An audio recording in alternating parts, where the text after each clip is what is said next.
Buenos días. Retomamos nuestras clases en videos tutoriales.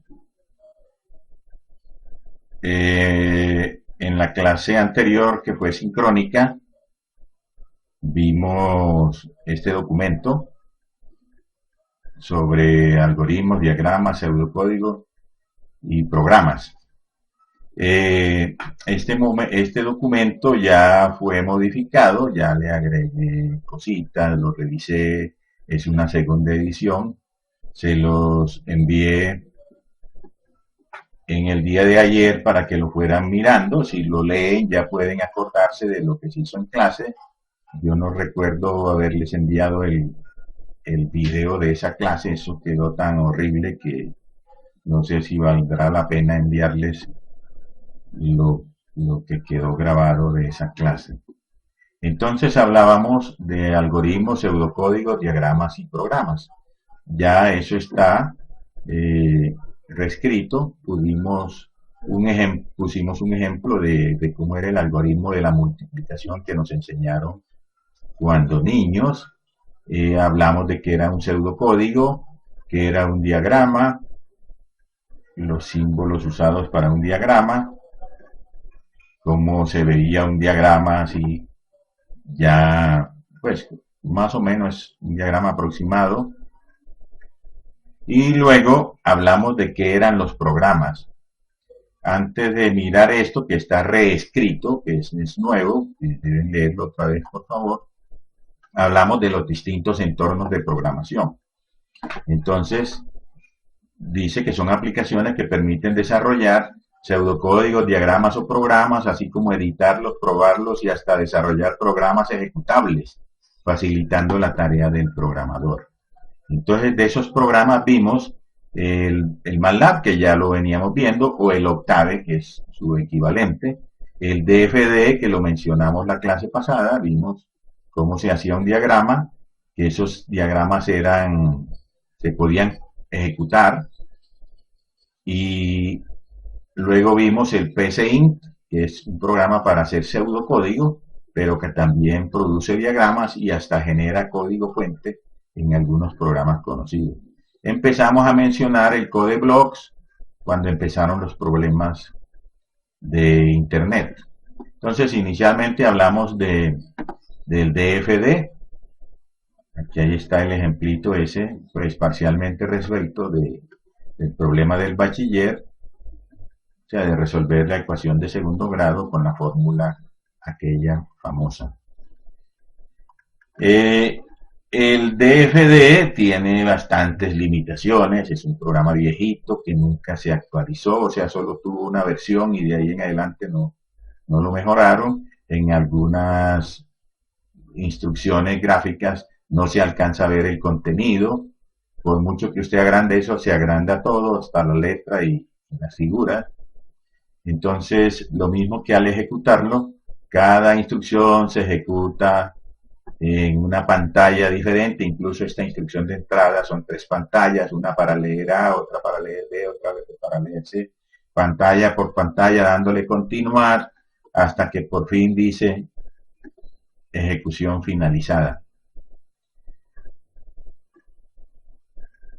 Luego vimos el PCInt, es un programa un poco más moderno para escribir pseudocódigo, o sea, escribir las mismas instrucciones que se dan para un computador, pero en palabras, en este caso del español, porque este programa fue hecho por unos argentinos.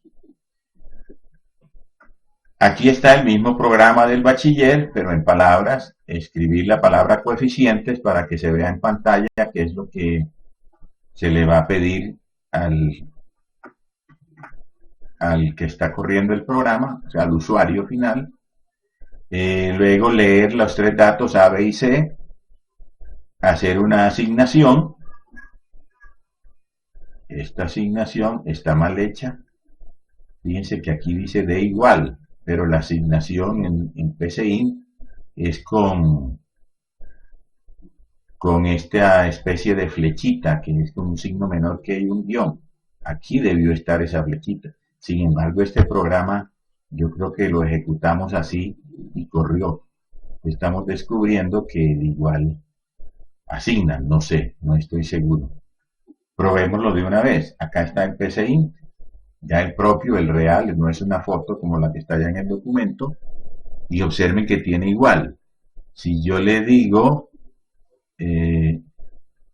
ejecutar el programa, me abre una ventana donde se van a ejecutar todas las instrucciones, no una a una como se hacía en DFD.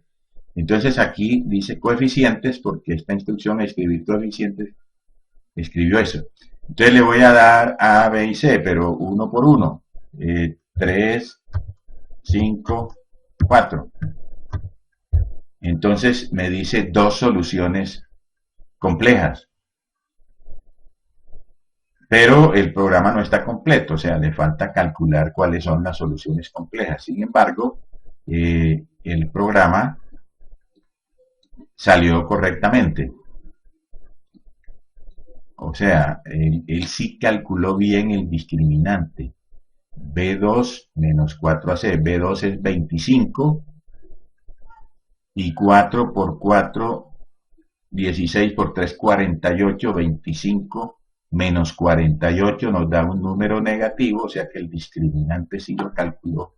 Y observen que lo calculó con el signo igual. Acabo de descubrir eso. Entonces esta ventana se cierra. Acá realmente esta asignación era con este signo. Vamos a ver en qué teclado estoy. Ahora sí tengo el teclado que tengo instalado aquí. Es con este menor que y el igual no, es el guión. Es que es la asignación. Volvámoslo a ejecutar. Entonces, lo mismo, 3, 4, 5. Observen que a pesar de que en la instrucción decía lea tres valores A, B y C, hay que escribirlos uno a uno, cada uno comúnmente. En el lenguaje C se permite que usted los escriba separados por coma o como usted quiera. Cuando le dé enter me dice dos soluciones complejas. Entonces, el descubrimiento aquí que este PCInt me acepta también el signo igual para hacer asignaciones. ¿Listo?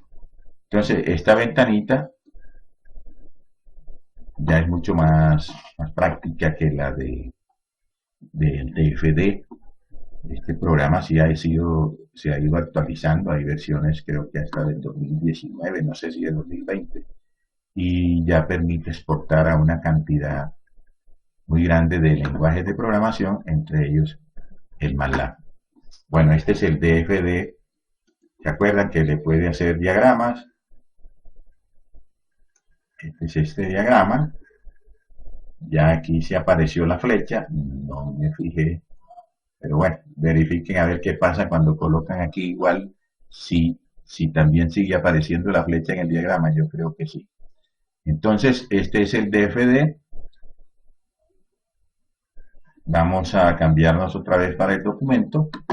Entonces, aquí nos menciona el DFD, la ventanita de salida, el diagrama que hace, y luego vamos a hablar del code blocks. El CodeBlock ya es un programa, un editor que genera programas ejecutables a partir de un código fuente. El código debe estar en uno de los lenguajes para la cual se haya instalado el correspondiente compilador. O sea, cuando usted instala el CodeBlocks, él le pregunta qué compiladores va a instalar. Entonces, normalmente, él por defecto trae el del lenguaje C en sus distintas versiones, pero igual se le podrían instalar compiladores para Pascal, Fortran y otros lenguajes que no sé. Bueno, corto aquí porque esta versión, este programa que hace videos, solamente me permite videos de 10 minutos. Ok, retomamos aquí donde íbamos. Estábamos hablando de que íbamos a mencionar cómo trabaja un editor que tiene compilador, o sea, el CodeBlocks.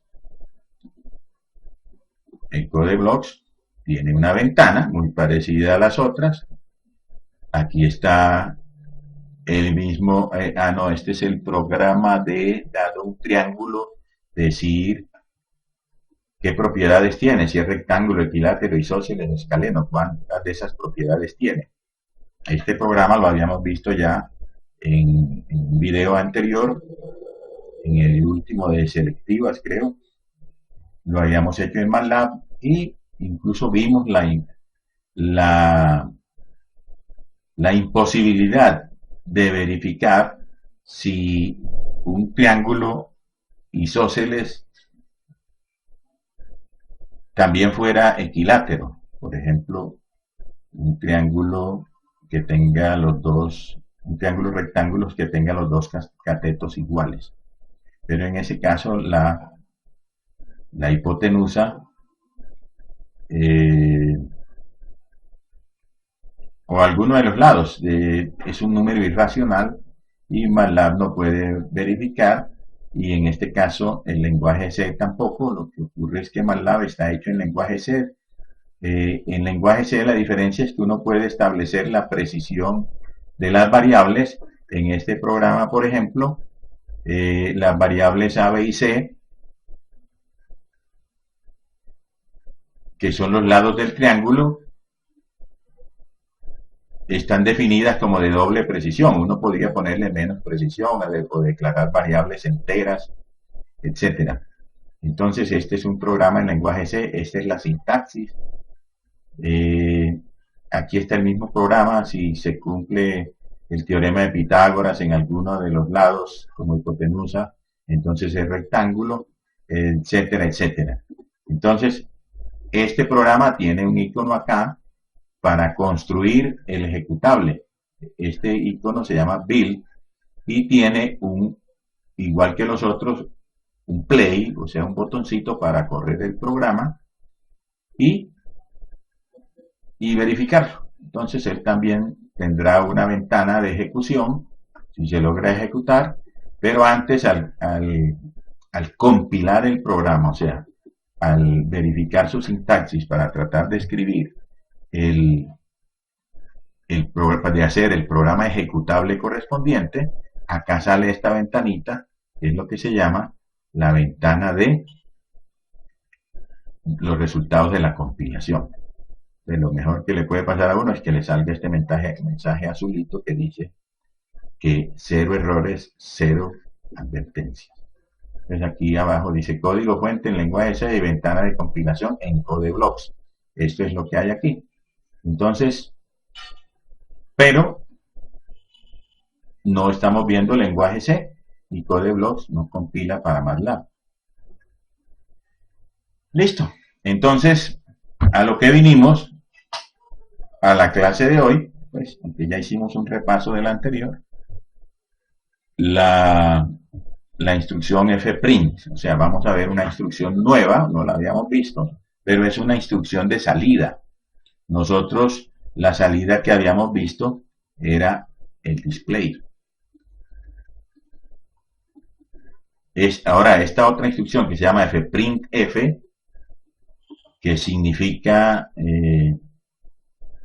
imprimir a un archivo, F de archivo, con cadena de formato, o sea, con format print file. Entonces, esto se llama salida formateada. Esta instrucción, conocida como instrucción de salida con línea de formato o salida formateada, nos permite mayor control sobre la impresión que el display.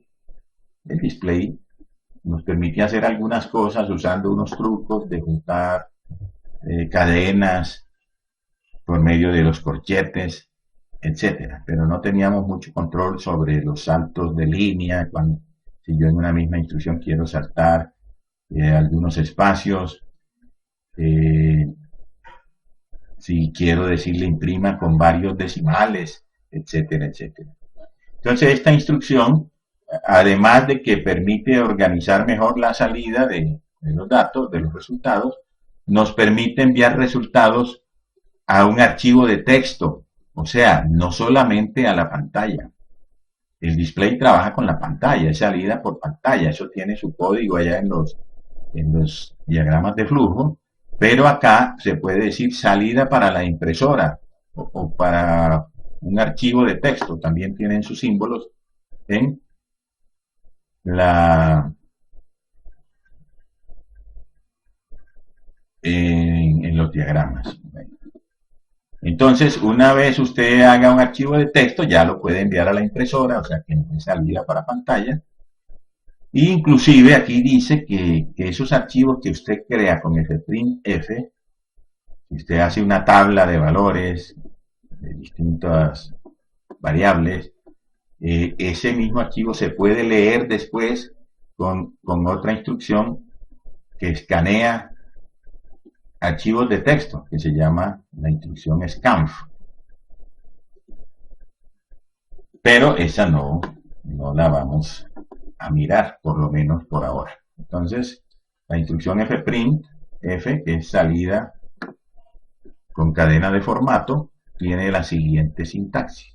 La palabra fprintf y entre paréntesis varias cosas. La primera, el identificador del archivo para donde va el resultado. O sea, así como en Linux, uno podía, si uno no especificaba para dónde iba el resultado, el Linux se lo enviaba para pantalla. Acá ocurre exactamente lo mismo. Si usted no coloca el identificador de archivo, que es este FID, estamos hoy medio hablando en inglés, entonces la impresión va para la pantalla. Bueno, luego tiene la propia cadena de formato, que es la que dice qué textos van a imprimirse, qué valores, con qué formato, o sea, con cuántas cifras decimales, en un espacio de cuántos caracteres, etcétera. Eso va en la cadena de formato.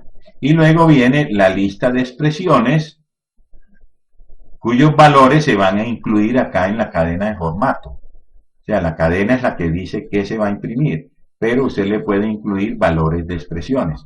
Entonces acá viene cuando le dicen lista de expresiones, que son varias expresiones de cualquier tipo, alfanuméricas, aritméticas, lógicas, lo que usted quiera, separadas por comas. ¿Listo? Entonces aquí nos explican esto, que es la cadena de formato, contiene texto, contiene valores de expresiones y contiene algunos controles de carro, o sea, lo que yo denomino acá saltos. Listo, entonces esta es la instrucción fprint, luego la lista de expresiones, ya dije que era una lista de expresiones de cualquier tipo separada por coma. Entonces vamos a ver algún ejemplo para mirar a qué se le llama controles de carro, a qué se le llama especificadores de formato, etcétera. Hagamos un ejemplo más bien en el mismo Octave. ¿Sí? Si yo digo aquí, voy a poner el teclado otra vez en inglés. Si yo digo fprint f,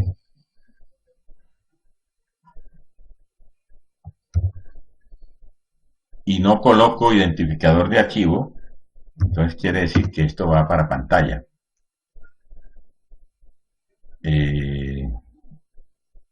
Vamos a escribir área igual, cierro comillas, esa es una expresión alfanumérica. Luego voy a escribir una variable o un número 45. Voy a cerrar ya. Tengo que cortar aquí por aquello de los 10 minutos máximo. Hola, continuamos. Estamos viendo que en el fprintf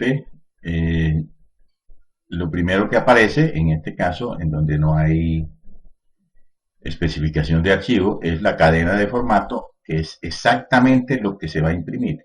Y luego, separado por una coma, viene una lista de expresiones. Entonces, antes de de mirar esta con expresiones, miramos una sin expresiones. En esta cadena de formato, f'F área igual, ¿cuál será la diferencia con el display? Si yo le doy enter, observen, aquí se imprimió área igual, pero no saltó renglón. En cambio, si usted lo hubiera hecho con display,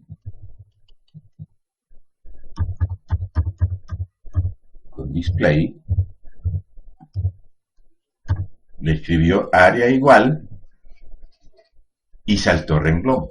Entonces, en el f'printf, usted tiene que decirle todo lo que debe hacer o sea, por eso se dice que usted tiene más control sobre la impresión.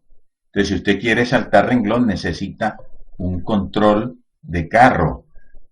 Este carro se refiere al rodillo ese que tenían las máquinas de escribir de antes, el carro de la máquina de escribir. Entonces, esos controles de carro se hacen con el backslash. Voy a ver dónde está. Backslash n es salte renglón. Entonces,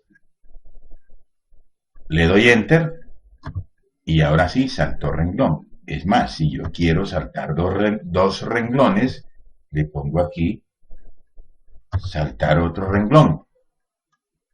Y observen que ya escribió área igual y saltó dos líneas, hizo dos saltos de línea.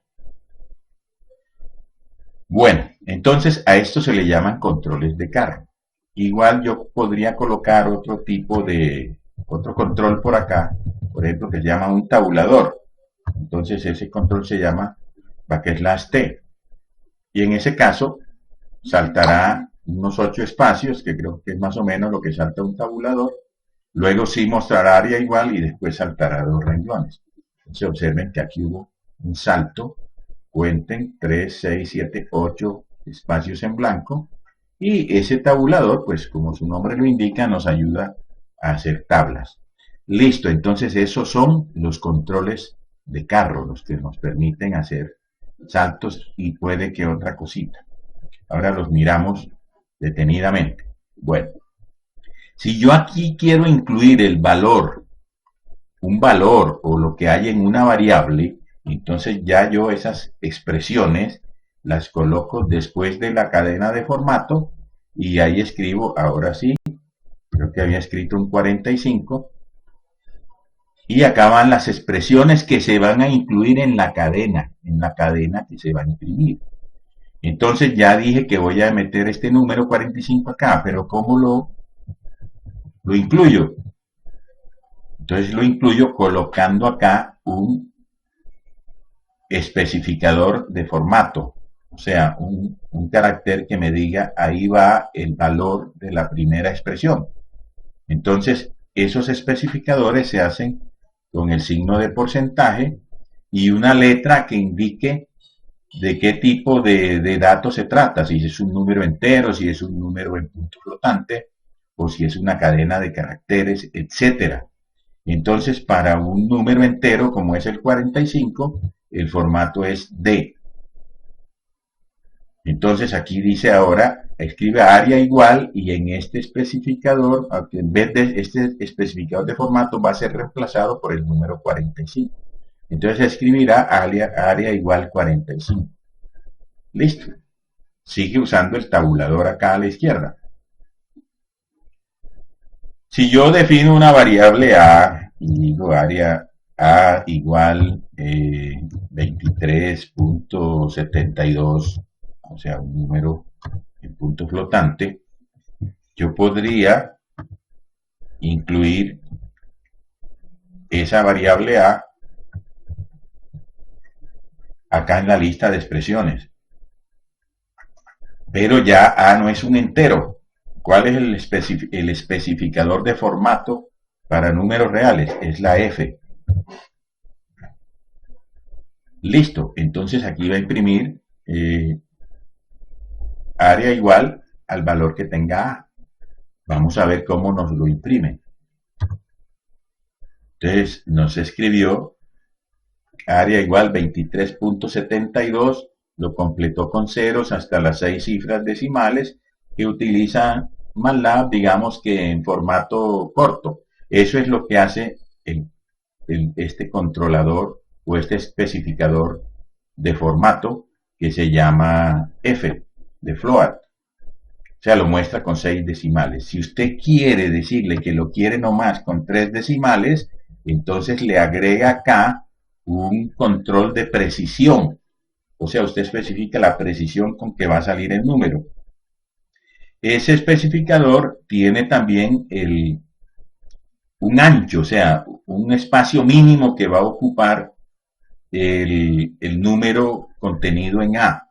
Si yo le escribo, por ejemplo, 12, entonces en un espacio de 12 caracteres, a ver, este número tiene aquí 3, 6, 9. Le estoy diciendo, en un espacio de 12 caracteres me va a escribir en punto flotante, o sea, con 6 cifras decimales, el valor de A. Lo va a incluir en esta cadena. Listo. Observen que ya se corrió un poquito este número. ¿Por qué? Porque yo le dije que lo metiera en un espacio de 12 caracteres, que son los que hay desde aquí, después del espacio que va del signo igual, hasta el último número, hay 12 caracteres. Esto se llama como el ancho con que quiero imprimir el número. Si además le quiero decir que no quiero esos decimales, sino apenas 3 decimales, entonces le pongo aquí antes de la F .3. Entonces quedaría en un espacio de 12 caracteres con 3 decimales, me va a escribir el valor que tenga la variable A. ¿Listo? Observen los mismos 12 caracteres, pero ya lo mostró con 3 decimales. En este caso, la alineación es hacia el lado derecho. Eso nos permite hacer tablas bien organizaditas con los números bien organizados. Listo. Entonces, este \t y \n son los que yo llamo controles de carro. Este porcentaje F es lo que llamo especificador de formato. Y este 12.3 son los controles de precisión. Listo. Entonces vamos a mirar qué otros controles de carro hay, qué otros especificadores de formato y qué otros controles de precisión. Listo. Volvamos al documento. Entonces, aquí nos dice qué son los controles de carro. Permiten incluir controles de impresión tales como tabuladores y saltos de línea o párrafo. Hay diferencia entre saltar línea o párrafo, eso se puede ver en Word, por ejemplo. Cada uno tiene un código ASCII distinto. Y algunos caracteres, por ejemplo, que no pueden aparecer, por ejemplo, el mismo signo de porcentaje que ya se está usando para el especificador de formato, yo quisiera incluir porcentaje en el texto que va a salir. Entonces, ¿cómo se hace? Allá en la tabla de controles de carro nos dicen, nos incluyen ese caso. Lo mismo el signo del apóstrofo que se usa para cadenas o el backslash que se usa para los otros controles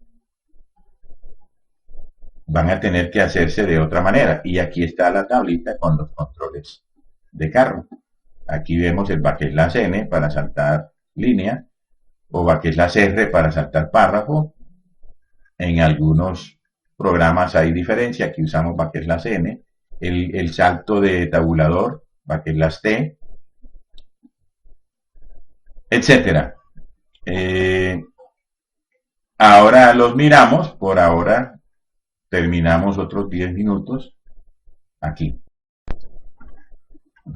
Ok, continuamos. Estamos mirando los controles de carro para la instrucción fprintf. Aquí en cada tablita dice qué es lo que aparece aquí en esta tabla. Entonces habíamos ya utilizado el backslash n, el backslash t, y hay otros. No sé qué será eso de alarma. Inclusive hay un control de carro que es retroceso.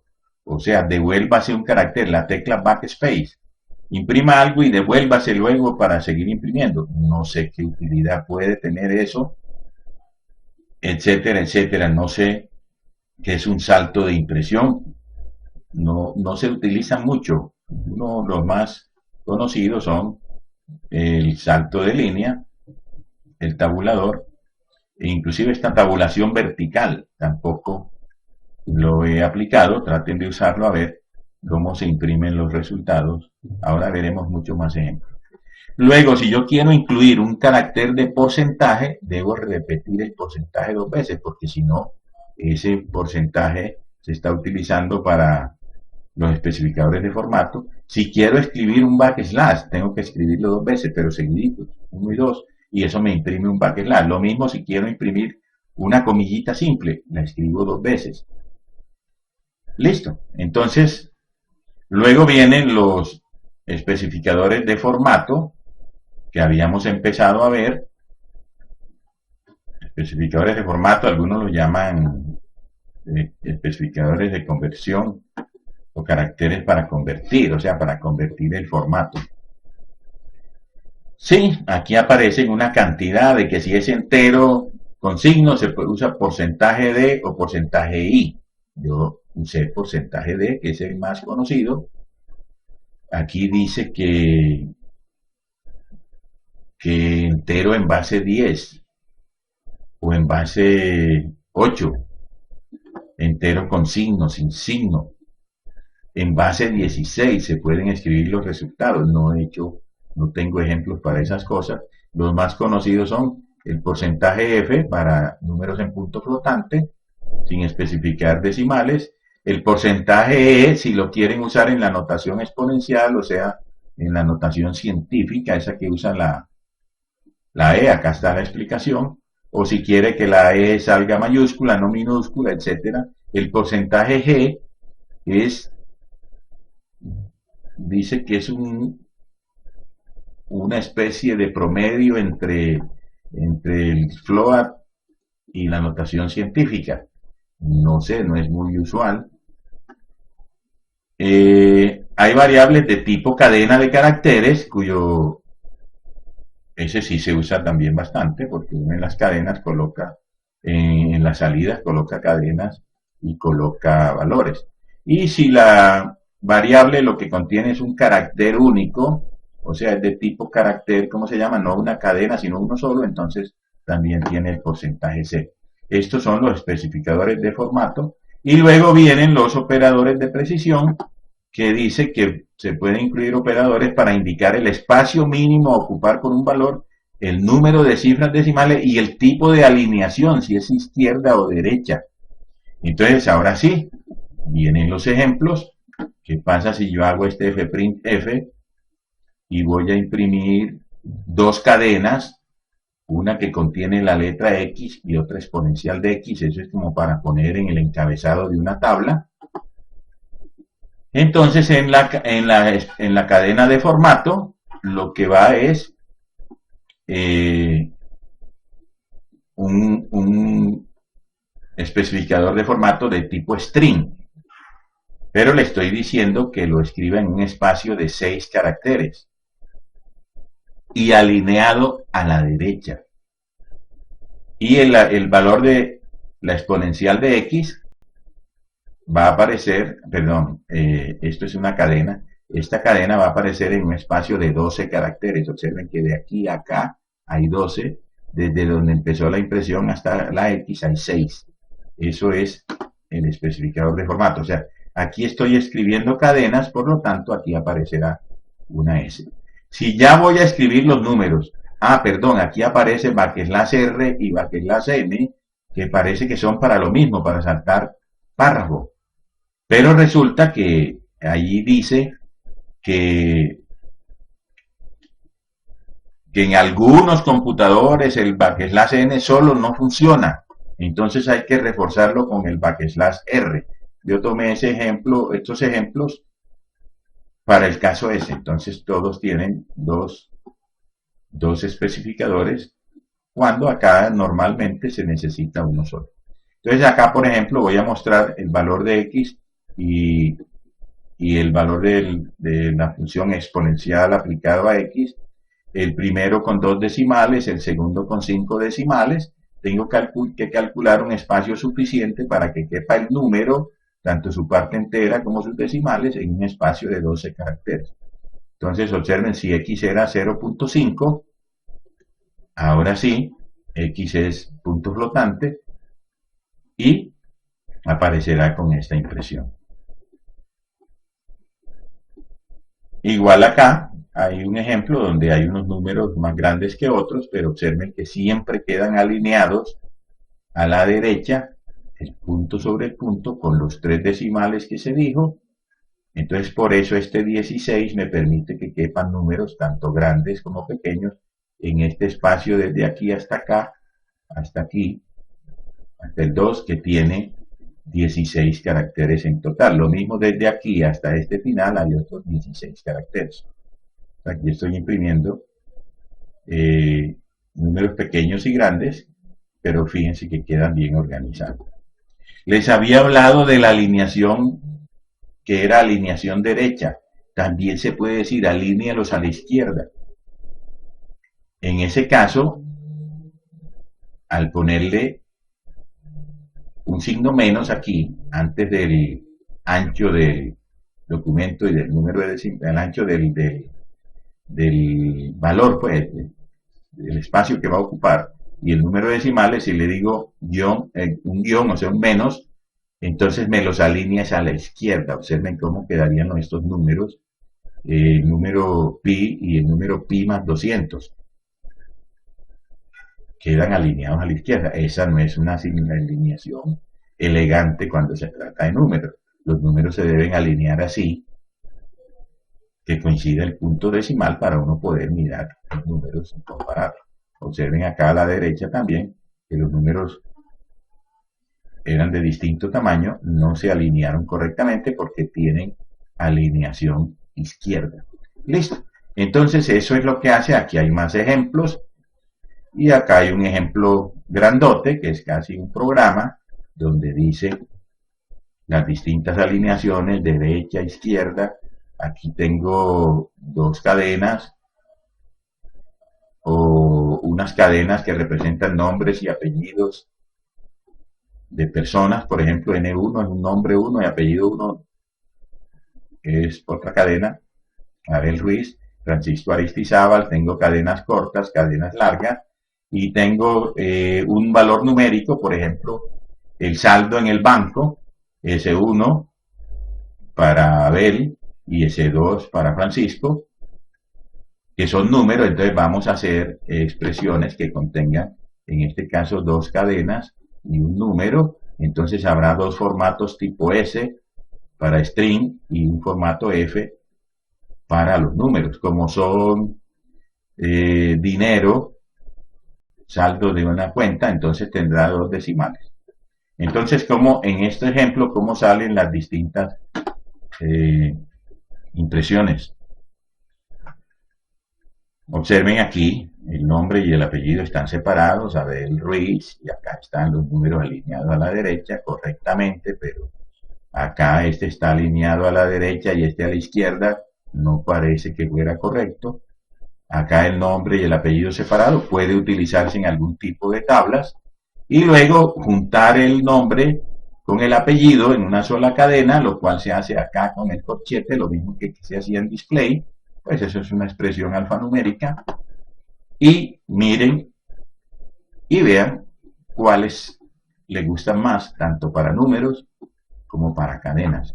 Y ustedes pueden escoger cómo los imprimen.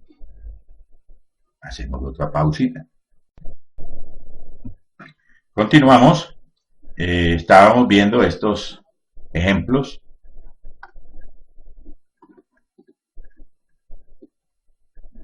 donde se definían unas variables, algunas alfanuméricas, otras numéricas, y las distintas formas de impresión. Ok, entonces acá hay más ejemplos. Se definen unas variables y luego se incluyen acá en la lista de expresiones. Acá está la cadena de formato. Todas estas impresiones van para pantalla porque no tienen el primer argumento de la instrucción fprintf, que era este que teníamos aquí, un identificador de archivo, una cadena de formato y una lista de expresiones. Si no se coloca el especificador del archivo, entonces la impresión irá para pantalla. Entonces, en este video, que vamos a ver si es el último, vamos allá a hacer un programita para ver cómo se manda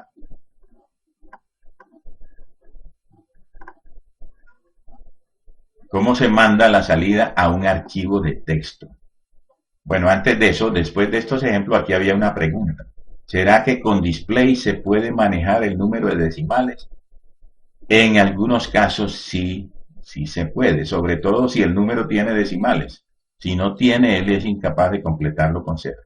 Entonces esto se hace en la instrucción num to string, o sea, convierte el número a cadena. Usted le puede decir, además de la variable que va a convertir, o la expresión que va a convertir a cadena, le pone una comita y le agrega el número de decimales, pero pruébenlo a ver si les funciona. Entonces, vamos a ver ahora la instrucción completa en donde voy a decir que voy a imprimir a un archivo de texto. Entonces, listo. El identificador de archivo es una variable muy corriente, pues, con las limitaciones que tienen los nombres de la variable. Esa variable debe definirse previamente antes de usarla en el fprint. En el fprintf. ¿Con qué instrucción? Con la instrucción open, que la vamos a ver ya. Y luego se debe cerrar el archivo con la instrucción fclose. Entonces, si usted va a usar fprintf con archivo, tiene que usar fopen y fclose en el mismo programa. Entonces, vamos a resolver un ejemplo. El fopen es como una asignación, se coloca la variable que va a reemplazar al archivo, que va a representar al archivo, y se abre, se dice fopen, se da el nombre del archivo, o sea, el nombre real con que va a quedar el archivo, y el permiso para el que se va a abrir el archivo. Yo puedo abrir un archivo para crearlo, para agregarle al final, como vimos en Linux, algunos comandos, etcétera. Entonces, hay un identificador de archivo que es el nombre de la variable, el nombre real del archivo y el permiso que se le va a dar. Esos permisos, los más usados son el W minúscula, que es para abrir un archivo para crearlo, o sea, para escribir en él. Si el archivo ya existía y usted lo vuelve a abrir con W, le borra lo anterior, es lo que dice aquí. Si el archivo es para leer, que eso lo usa la instrucción fscanf que mencionamos por allá, entonces el archivo se abre para leer, o sea, con R. Y con A se abre para escribir, pero para escribirle al final, para agregarle al final. Y si es con R+, esta le permite no solo crear el archivo, sino también, era A más es la que le permite agregar al final, pero que si el archivo no existe, también lo crea. Es como la más completa. El archivo, si no existe, lo crea la primera vez y después lo corre, ya existe, le va agregando al final. Entonces vamos a hacer el ejemplo con la salida hacia un archivo de texto.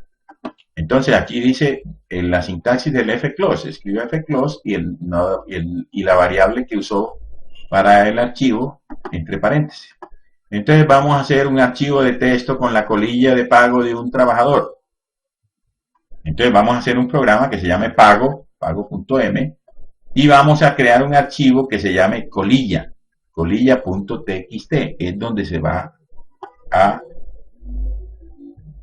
escribir el resultado, o sea, ya el resultado no va para pantalla.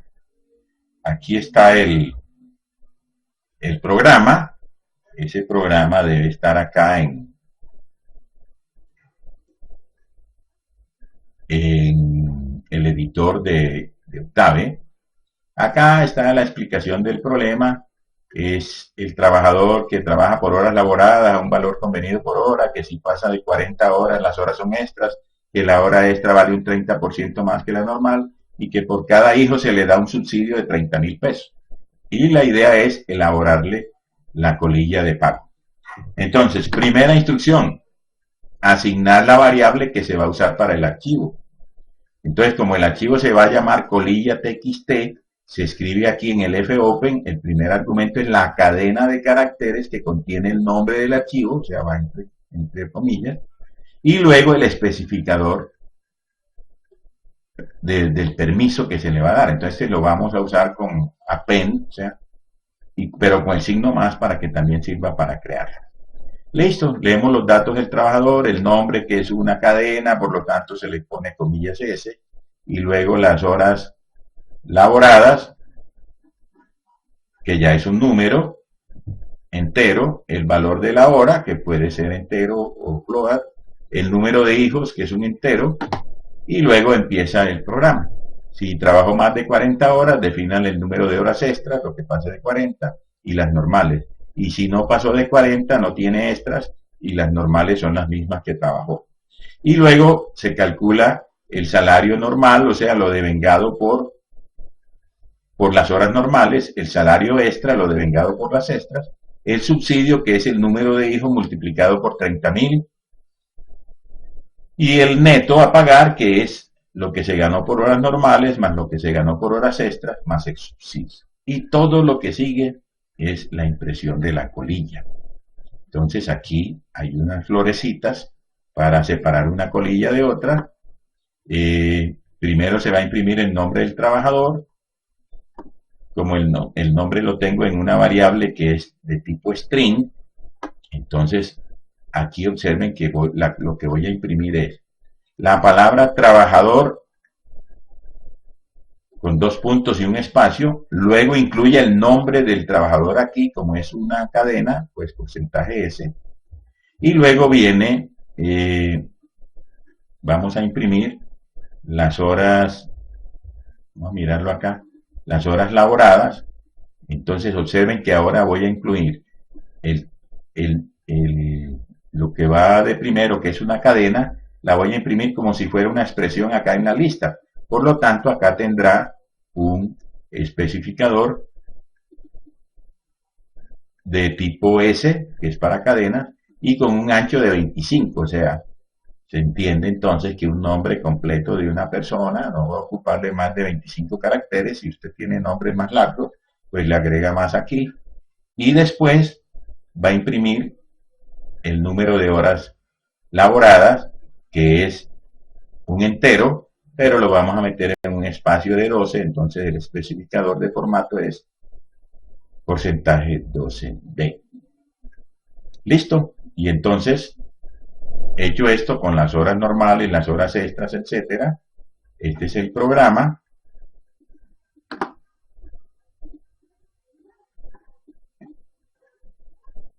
Corremos el programa, se llama pago. Esto es lo que va a salir en pantalla. Observen, solamente pide nombre, horas laboradas, valor de la hora y número de hijos. Cuando le dé Enter, ya el programa hizo lo que tenía que hacer y no muestra nada en pantalla, porque lo que está mostrando lo está enviando a un archivo de texto. Si observan el archivo de texto resultante, que está en colilla txt, lo pueden abrir con el mismo editor con que abren los programas y aparecen, vean, qué elegancia. Listo, entonces yo les envío todos estos archivos y en la clase próxima me preguntan.